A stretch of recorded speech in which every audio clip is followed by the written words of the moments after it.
안녕하세요. 오늘은 레드와이어 코퍼레이션이죠.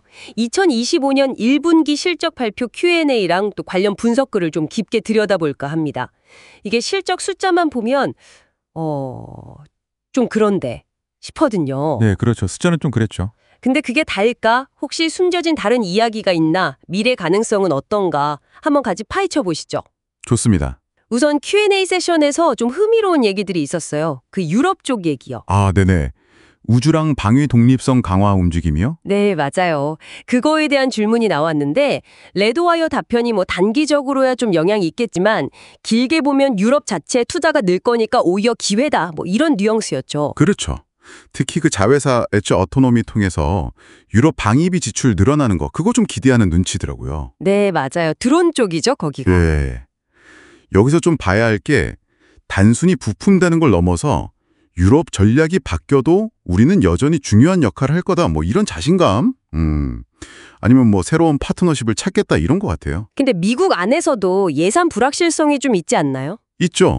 있는데도 뭐랄까 국가 안보나 민간 우주 예산은 장기적으로는 클 거다 이런 확신은 있는 것 같고요. 그 게이트웨이 프로그램 같은 큰 프로젝트 있잖아요. 달 궤도 정거장. 아, 네네. 그것도 전략이 좀 바뀌어도 우리한텐 또 다른 기회다. 이런 시각이더라고요. 자기들이 우주 인프라의 중심에 있다는 그런 느낌. 아, 포지셔닝이 그렇군요. 드론 얘기도 중요했죠. 그 엣지 오토노미 인수한 게 결국 드론 시장, 특히 국방 예산 쪽에서 중요해지니까 미리 포석을 깐 거다 그렇죠. 딱 그 얘기죠. 싶더라고요. 네, 야심이 보이죠. Q&A에서는 그 엣지 오토노미의 구체적인 실적 숫자는 공개 안 했어요. 아, 숫자는 빼고요. 네.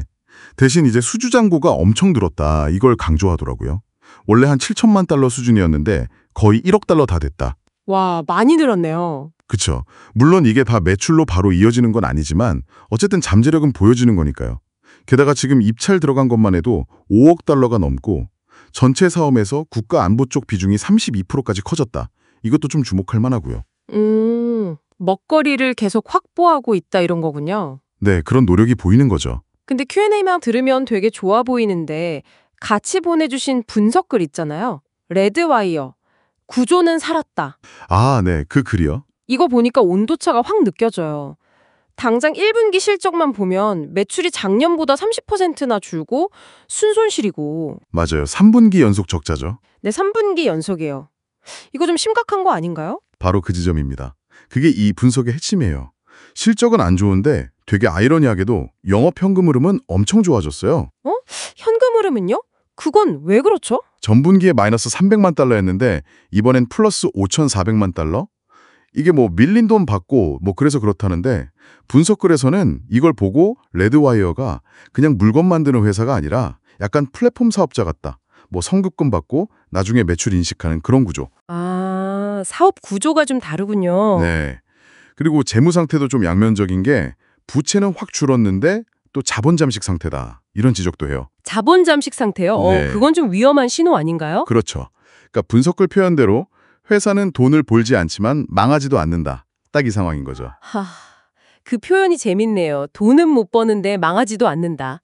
그럼 분석글은 당장 돈 버는 것보다는 그동안 쌓아놓은 수주 잔고, 아까 거의 3억 달러 가까이 된다고 했죠. 네. 2억 9,120만 달러요. 네, 그거랑 레드와이어가 하는 역할 자체에 주목하는 거네요.